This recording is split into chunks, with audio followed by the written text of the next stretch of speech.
Michael Carter stepped through the grand glass doors of Jefferson First National Bank, the cool air conditioning hitting his skin as he adjusted his suit jacket. The gold-trimmed interior gleamed under the soft white lights, and the faint hum of quiet conversations filled the space. A prestigious place, one that symbolized power, wealth, and security. Michael wasn't here for a loan or a favor. He had money, he had business, he had every right to be here. Yet, the moment he stepped inside, he felt it. Eyes. Watching. Judging. The white employees behind the counters exchanged looks, subtle but sharp. A woman at the reception desk gave him a quick once-over, her expression tightening just slightly before she turned back to her computer. A security guard near the entrance straightened up, hand instinctively moving to his belt. Michael ignored it. He was used to it. Too used to it. He walked toward the teller counter, gripping the neatly organized folder in his hand, his bank documents, account details, everything he needed for a simple transaction. The teller, a young white man with slicked-back blond hair, barely looked up. Michael cleared his throat. "Good morning. I'd like to make a withdrawal from my business account." The teller finally looked at him. A slow, skeptical glance, his eyes scanning Michael like he didn't belong here, like he was a problem before he had even said a word. "What's the name on the account?" The teller's voice was clipped, flat. Michael slid his ID and account documents across the counter. "Michael Carter, Carter Sons Logistics." The teller picked up the documents, frowning slightly as he flipped through them. Then, without a word, he typed something into his computer. The pause stretched. Too long. Michael noticed the slight furrow in the teller's brow, the way his lips pressed together as if he had just found something he didn't like. Then the teller exhaled sharply and set the papers down. "Your account has been flagged." Michael frowned. "Flagged? What does that mean?"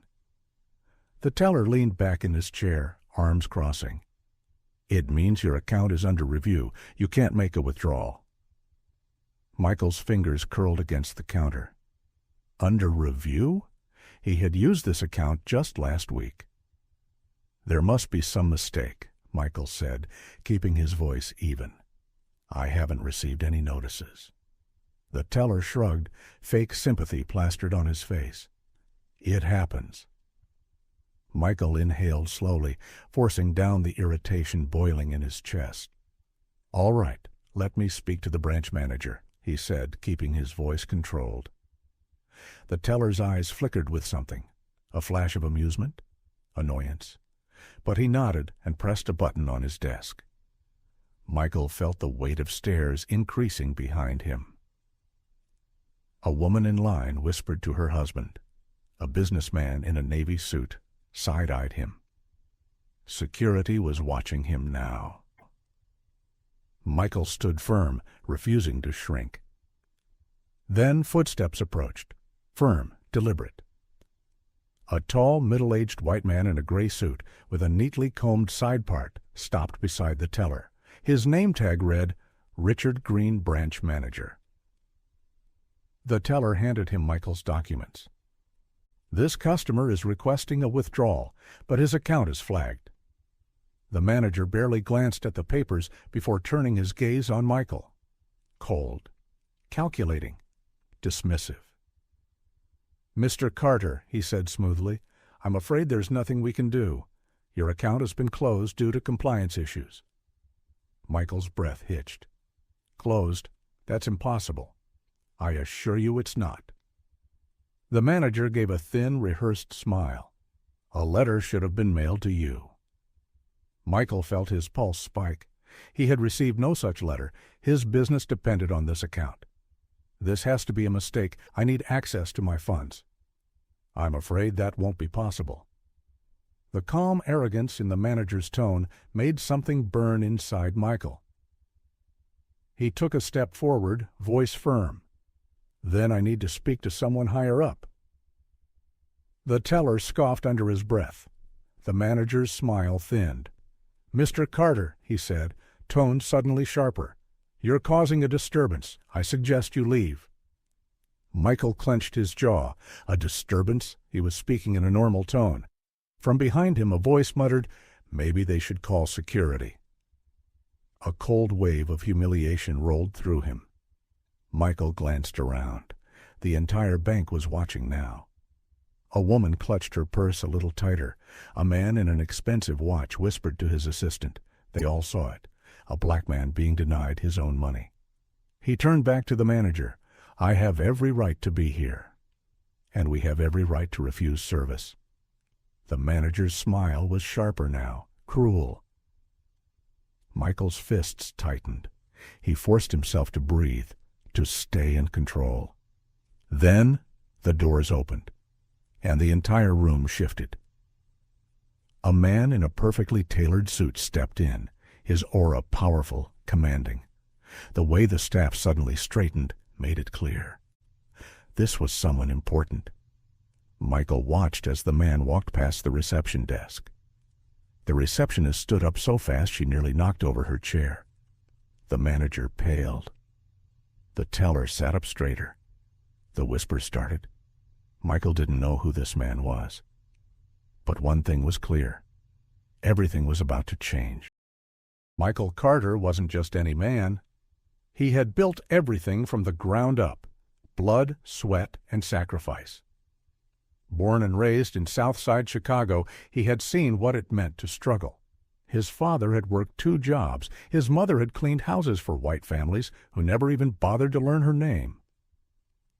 Michael had sworn his life would be different. And for the most part, it was. He had gone to college on a scholarship, not because someone handed it to him, but because he earned it. He had worked late nights, picked up extra shifts, studied till his eyes burned. And when he finally saved enough to start Carter Sons Logistics, it was the proudest moment of his life. A black-owned business built by his own hands. But none of that mattered here. Not in this bank. Not in front of these men who didn't see his struggle, his success, his humanity. They only saw his skin. Michael stood stiffly in front of Richard Green, the branch manager who had just denied him access to his own money. Green was the kind of man who had never struggled a day in his life. His suit was pristine, his gold watch glinting under the bank's white lights. The air around him reeked of privilege, of entitlement. Michael could see it in his cold, condescending smirk. The way he dismissed him without a second thought. "You people should learn to read your notices," Green said, flipping through Michael's documents like they were trash. "We sent out the letter weeks ago." Michael fought the urge to clench his fists. "You people." It wasn't the first time he had heard it. It wouldn't be the last. His voice was tight. There was no letter. Green didn't even pretend to care. Well, that's unfortunate. Michael inhaled sharply. The humiliation burned deep. Behind him, the whispers grew. They were waiting to see what he'd do. Was he going to argue, raise his voice, prove every stereotype right? No, not today. Michael lifted his chin. "I want an official explanation. Why was my account closed?" Green sighed as if Michael was wasting his time. It was flagged for unusual activity. Michael narrowed his eyes. What kind of unusual activity? The manager smirked. "Large deposits, suspicious transactions. You understand." Michael felt his pulse hammer against his skull. He understood perfectly. They saw a black man with money, and their first instinct was fraud. Not success, not hard work. Fraud. Michael kept his voice level. Every transaction in that account is legal. Every dollar is accounted for. Green shrugged. That's not what the system says. Michael knew this game. He had played it before. It was designed for him to lose. This wasn't just about his account.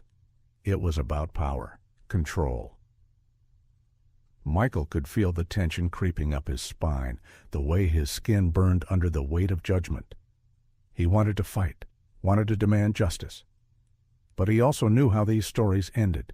One wrong move, and he'd be the villain. The angry black man, the problem, the threat. And then security would get involved. Maybe the police. And then what? Michael gritted his teeth. He had worked too damn hard to let this happen. He exhaled slowly. Then I need to speak to corporate. For the first time, Green's expression flickered. Michael caught it, the brief hesitation, the slight shift in his stance. That's what this was about. They wanted him to walk away quietly, to let it slide. Because if he pushed too hard, this would go beyond this branch. Beyond Green's control. Michael leaned forward slightly. "Call them," he said. His voice was calm, but firm. Green's smirk twitched. Before he could answer, the heavy double doors of the bank swung open again. And everything changed. A tall, dignified black man walked inside. A man who wasn't ignored. Who commanded respect the moment he stepped into the room. Michael didn't know who he was, but he was about to find out. Michael barely had time to process the presence of the well-dressed man before everything spiraled out of control. Richard Green's smirk returned, sharper this time, crueler. "Mr. Carter," he said, his voice dripping with fake concern, "I'm afraid we have another issue." Michael's jaw clenched. "What issue?" Green turned the document toward him. A signature. His signature. Or at least, that's what they claimed. "This doesn't match your original records," Green said smoothly. "We suspect fraud." Michael's heartbeat slammed against his ribs. Fraud? A murmur swept through the bank. Customers whispered.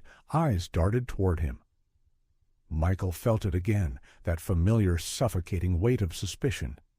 He forced himself to breathe, slow, steady. "This is a mistake," he said. "I never faked anything." Green tilted his head, mocking, amused. "Of course," he said, like he didn't believe a word.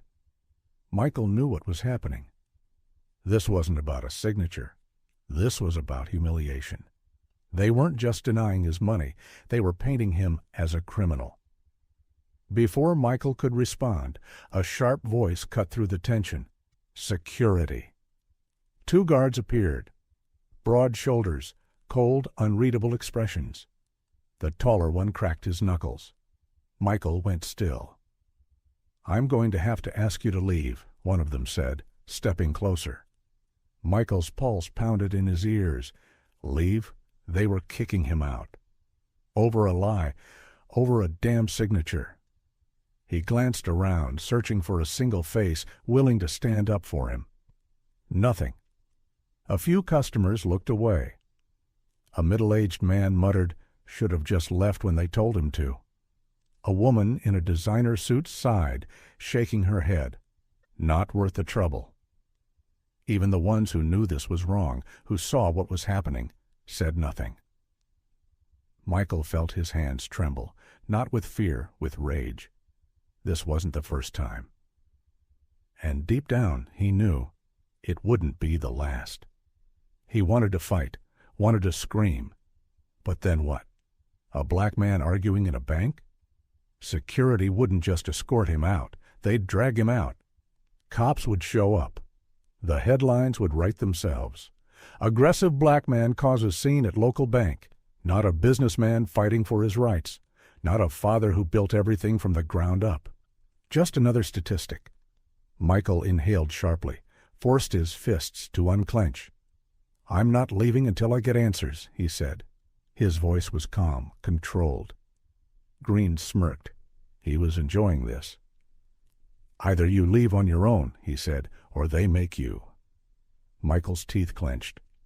The taller security guard stepped forward. A clear threat. Michael's stomach twisted. He was outnumbered, outpowered. And they knew it. For a second, just a second, he thought about his son.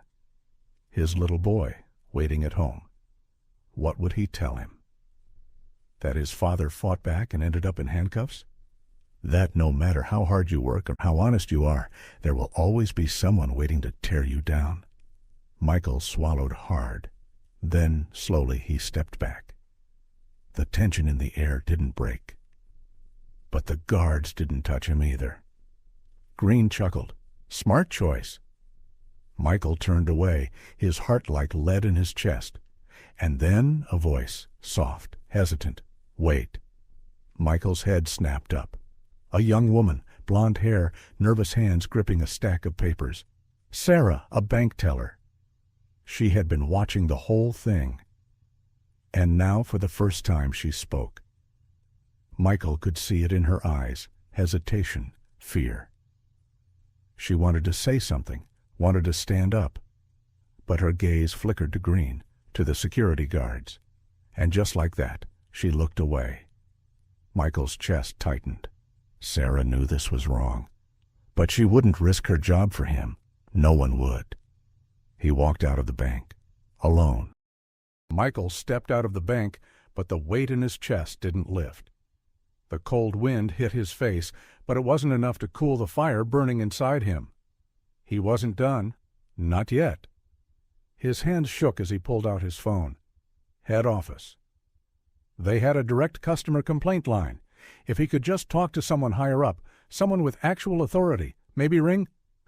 His breath was heavy, his pulse erratic. Ring.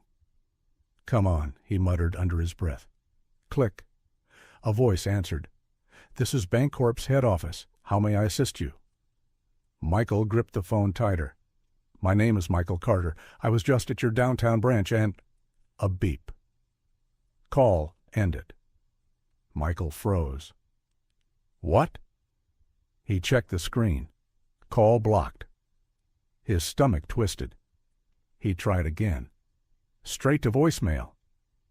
This wasn't a coincidence. Richard Green, that racist bastard, had blocked his complaint before it even reached the right ears. Michael's jaw clenched so hard it hurt. They were shutting every door before he could even knock. No. He refused to let them win. He had to think. Fast. Then a quiet voice beside him. Michael. He turned sharply. Sarah. She stood near the glass doors, glancing over her shoulder, hands nervously gripping her notepad. Michael's eyes narrowed. What do you want? Sarah hesitated. A deep breath. Then, in a whisper, she said, The CEO is coming. Michael's heart stopped. For a second, he thought he misheard. What? Sarah's voice was urgent. The CEO. He's visiting this branch today. He'll be here in a few minutes. Michael's breath hitched. The CEO. The only person in this entire bank who could overrule Richard Green. His one shot. His only chance. Michael's fingers curled into fists. Green thought he'd won. He thought he'd shut every door. But he hadn't blocked this one. Sarah swallowed hard. Look, I don't know what happened back there was wrong, but... She hesitated. Her fear was obvious. She wouldn't openly support him. She was too scared of losing her job. But she'd given him something more valuable than sympathy. A chance. Michael's lips pressed into a thin line. It wasn't much. But it was enough. He nodded just once. Sarah didn't say anything else. She turned and walked back inside. Michael exhaled sharply, focused, determined. Now he just had to wait. The minutes stretched. Security guards lingered near the entrance, but they weren't paying attention to him. Michael kept his stance firm, his breathing steady. Then a black car pulled up. The doors opened, and out stepped the man himself. Tall, confident, dressed in a suit that screamed power. The CEO. Michael's pulse roared in his ears. Security tensed, finally noticing him again. One of them moved forward. You need to leave, sir. Michael didn't move, didn't even blink. Because now it didn't matter. Not anymore. Because at that moment, the CEO's eyes met his. And just like that, the game changed. Michael could feel every eye on him. The CEO, a tall, imposing man in a tailored suit, walked in with an air of authority. His sharp gaze swept across the room, taking in the tense atmosphere. Before Michael could open his mouth, Richard Green stepped forward, with the confidence of a man who had everything under control. "Sir," Green's voice was smooth, practiced, "I'm so glad you're here." Michael stiffened. "Here it comes." "This man." Green turned slightly, gesturing toward Michael with mock concern. "He's been causing a scene, aggressive, unruly, and frankly a security risk." Michael's breath caught. "What?" The CEO's expression remained unreadable. Green continued. "We caught him attempting a fraudulent transaction. His documents were suspicious, and when we refused, he started making a scene." A sharp pause. "Sir, I had no choice but to involve security." Michael felt his stomach drop. This was worse than he expected. Green wasn't just trying to get rid of him. He was trying to ruin him. The CEO turned to Michael, his gaze unreadable. "Is that true?" Michael clenched his fists. Every muscle in his body screamed for him to fight back. "But how?" His voice was steady, though rage burned underneath. "That's a lie."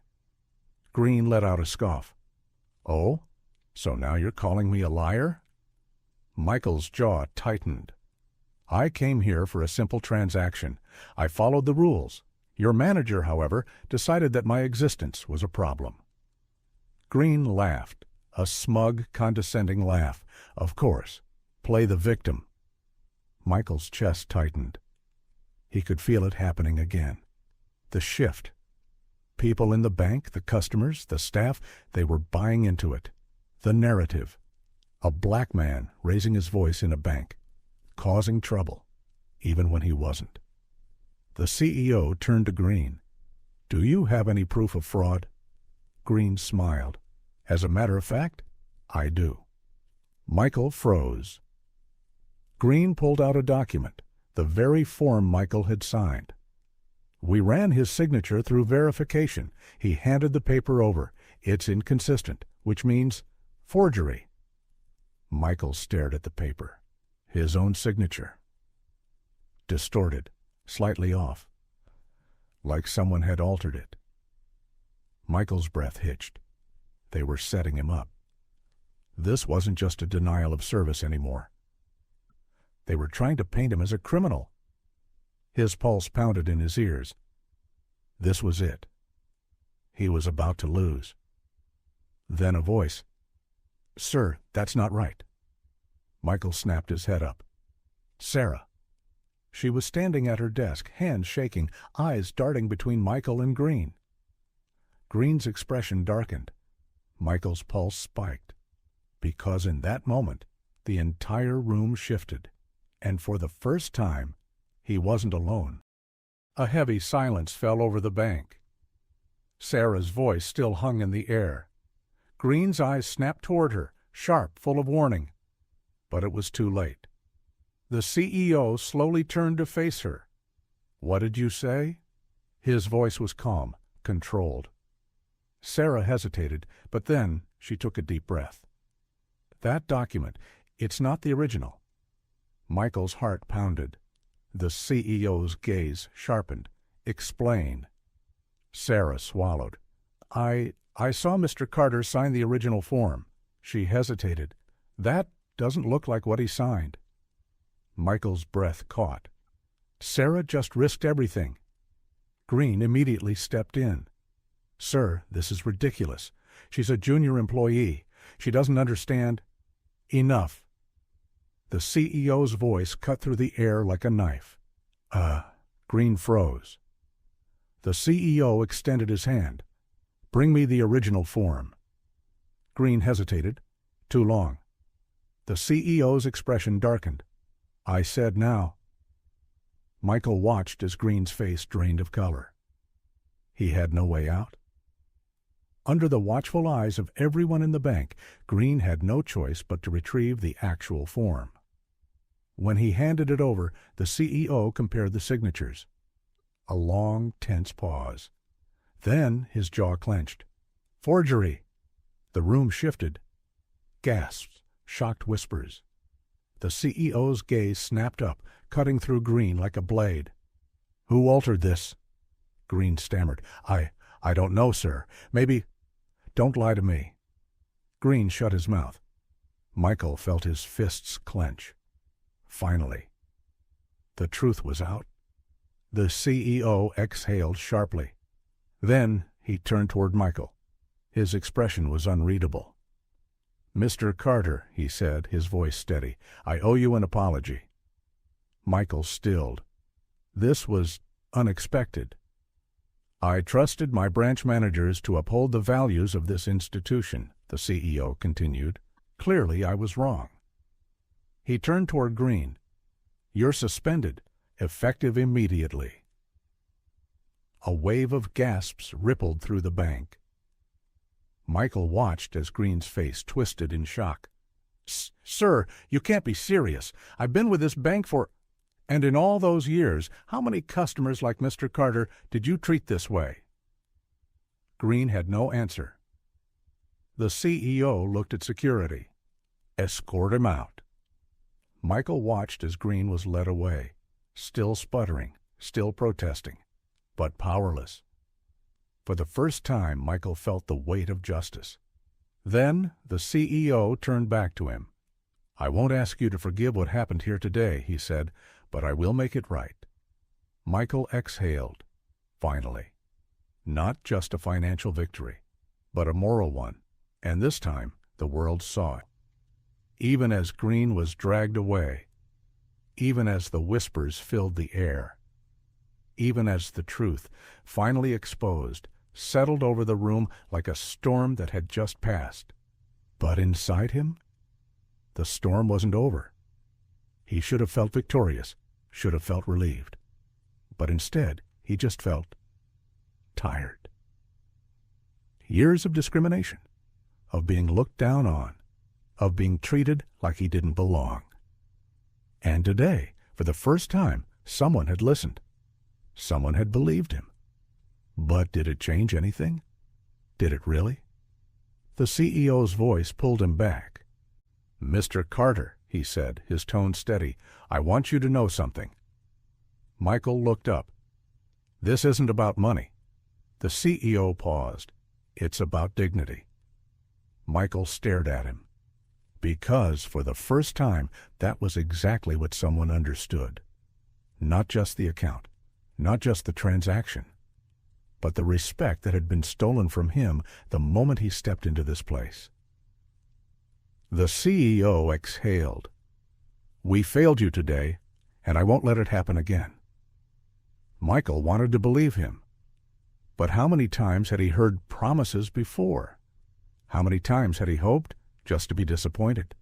He glanced around.